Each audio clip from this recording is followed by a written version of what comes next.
Bonjour, donc on continue toujours la correction du contrôle de connaissance chantier numéro 3, donc ça c'est la vidéo numéro 3. Maintenant on va corriger la partie 2. Donc il s'agit de quoi?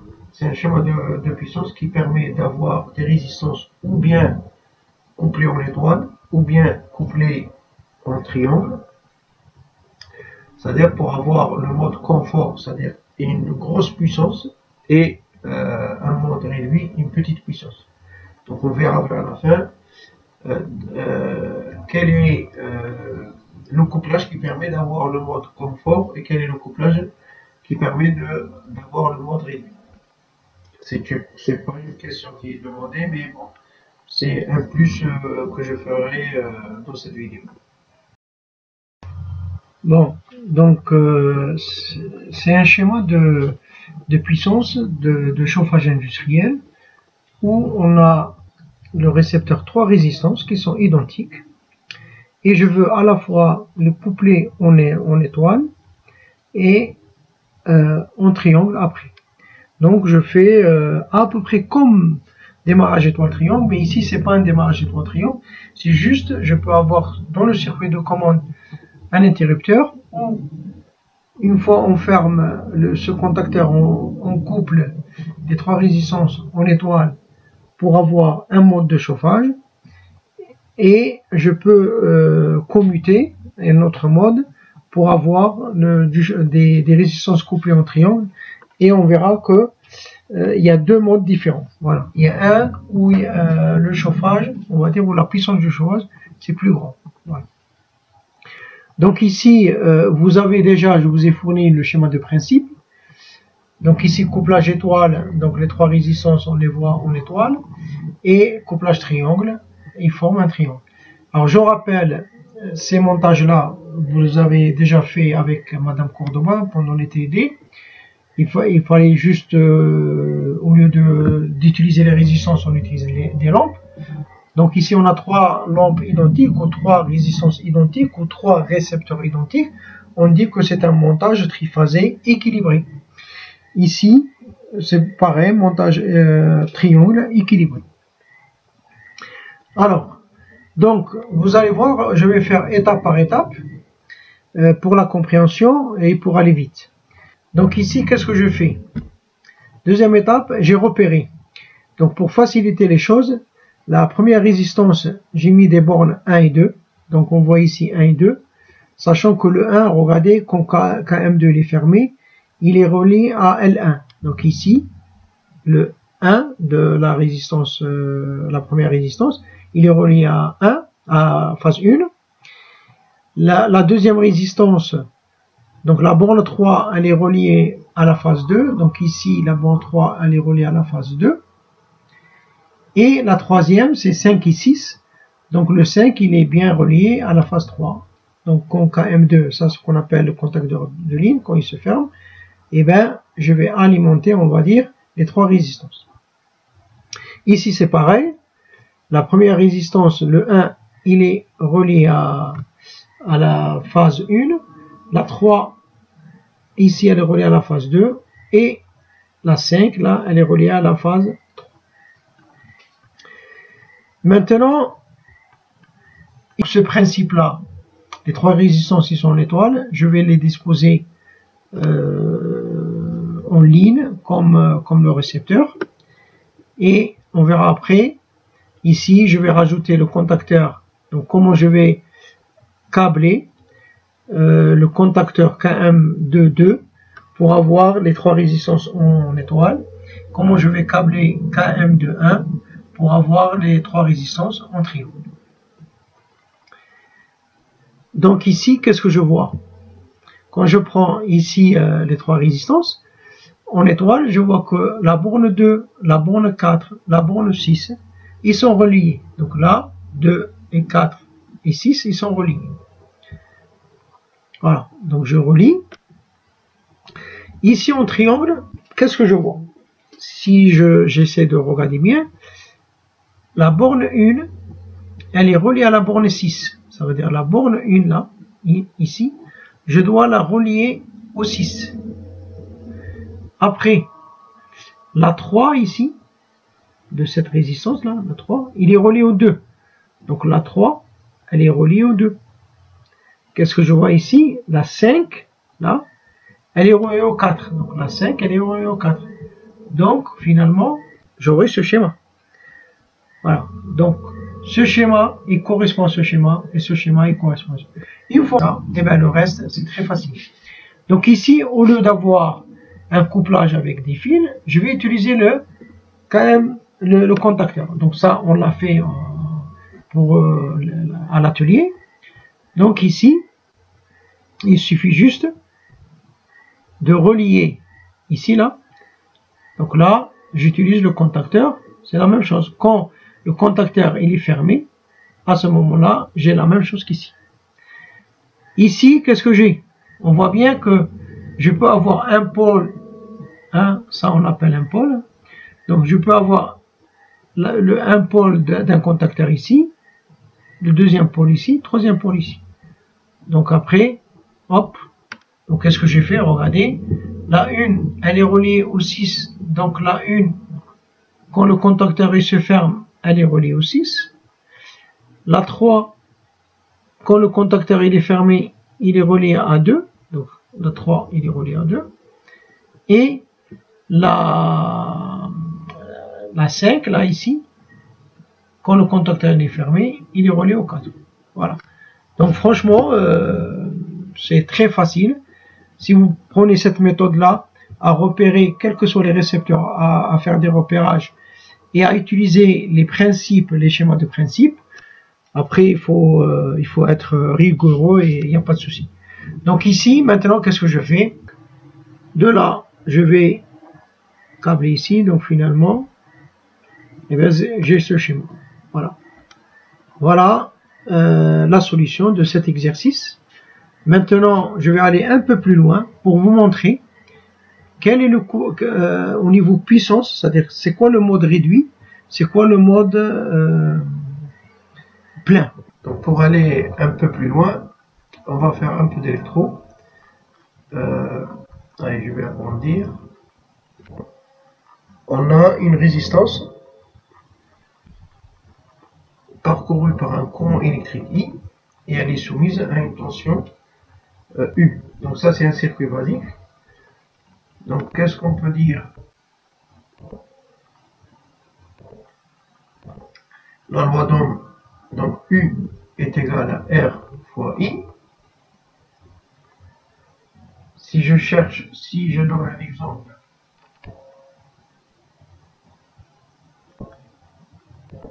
donc si je donne un exemple, par exemple, je prends une résistance de 10 ohms, et si j'ai une tension, par exemple, de 230 volts, et bien le courant parcouru par la résistance, donc c'est juste I est égal à U sur R. Donc ça, la transformation des formules, on a travaillé pendant le premier mois.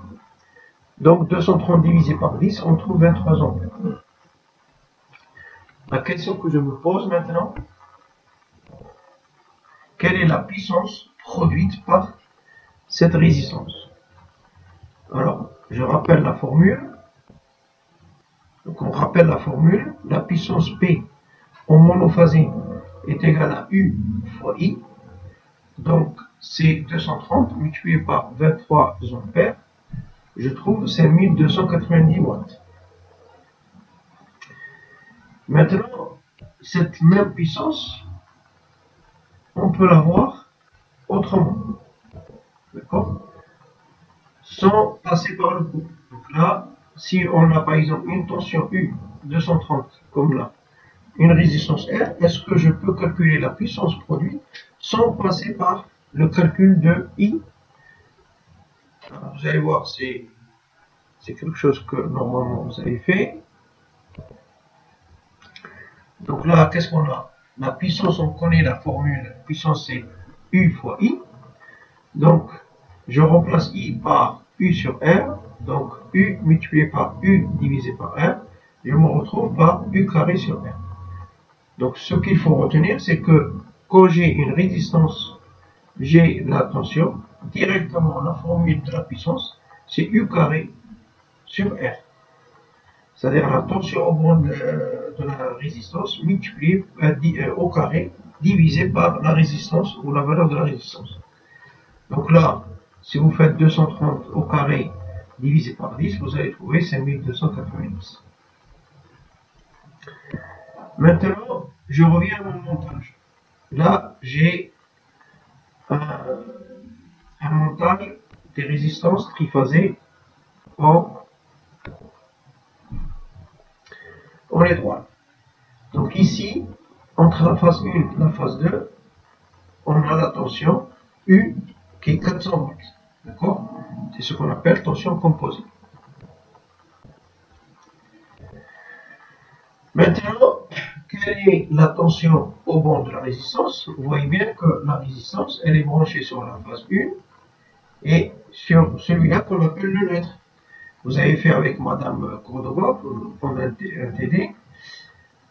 Quand les résistances sont identiques, le courant qui passe dans le neutre, il est nul. Donc c'est pour cela qu'on peut le supprimer. Et vous avez fait cette manip, vous avez supprimé quand il y avait les trois lampes identiques. Quand vous supprimez le fil, le conducteur de neutre, et bien les lampes continuent à fonctionner normalement. Parce que le courant qui passe, c'est nul. Donc je vais pas développer pourquoi il est nul ici. Donc ça, il faut l'admettre. Donc quelle est la tension au bord de la résistance? C'est la tension entre phase et neutre. Sachant que la tension entre phase et neutre, c'est ce qu'on appelle la tension simple. Donc elle est 230 volts. Donc je m'aperçois, donc là si je pose la question, je m'aperçois que dans cet exemple-là, la résistance, une seule résistance de 10 ohms, elle est soumise à une tension de 230. Donc si je pose la question, quelle est la puissance produite par simplement cette résistance, ou bien celle-là, c'est la même chose, hein, parce que là, regardez, c'est entre la phase et le neutre. Celle-là, elle est entre la phase 3 et 2. Donc pour une seule résistance, et bien, puisque j'ai une tension, j'ai une résistance, et bien je vais appliquer cette formule. Donc ici, ça sera V au carré divisé par R. Donc V carré divisé par R, parce que V, c'est la tension au bord de cette résistance. Donc ça fait 5290, puisque j'ai pris les mêmes valeurs que. Maintenant, si je pose la question, quelle est la puissance totale des trois résistances? Eh bien, puisque les résistances sont identiques, ça sera simplement la puissance totale. C'est 3 fois la puissance produite par une seule résistance. Donc, puisque je suis dans le couplage étoile, je peux dire que la puissance totale, c'est la puissance étoile. C'est 3 fois la puissance produite par chaque résistance. Donc 3 fois 5290, on trouve 15870.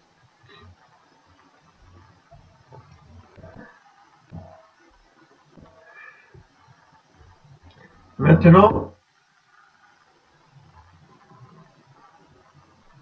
si je fais triangle,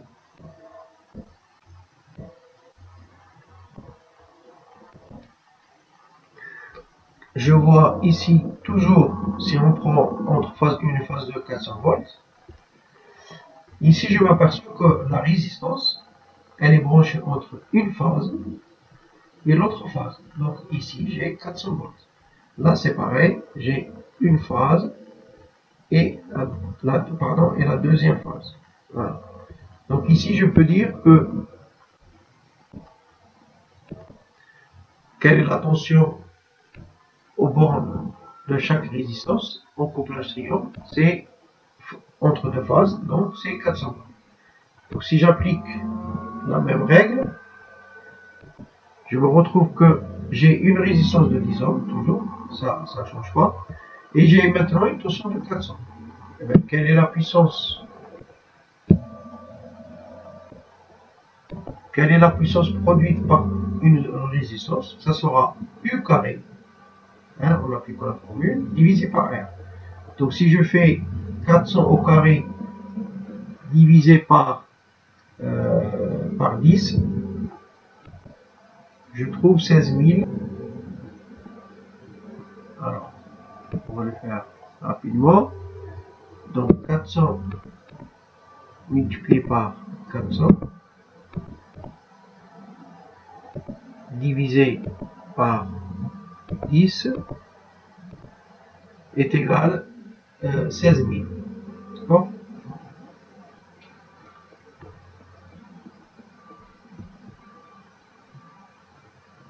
Donc c'est à peu près 3200.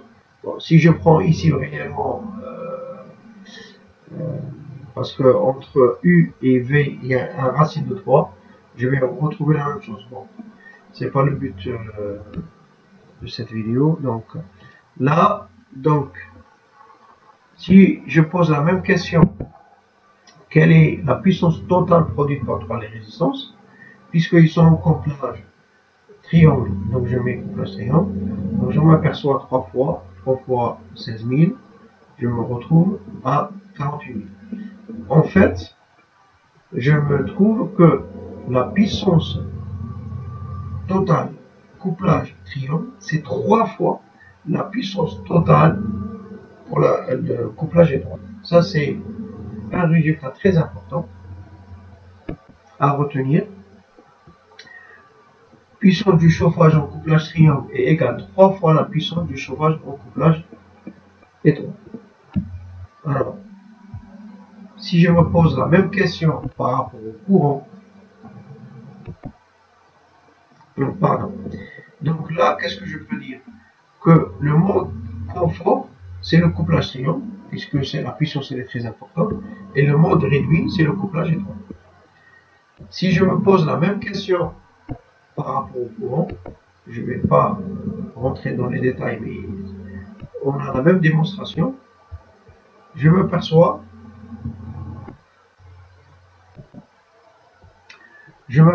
que le courant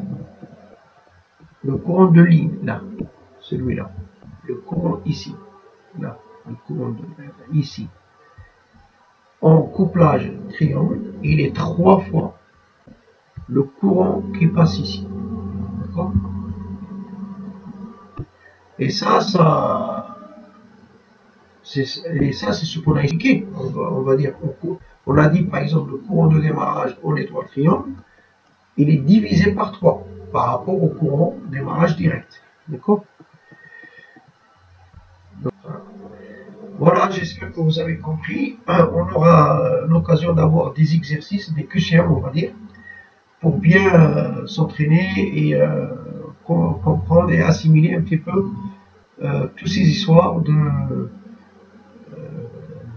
couplage étoile triangle et les démarrages. Merci.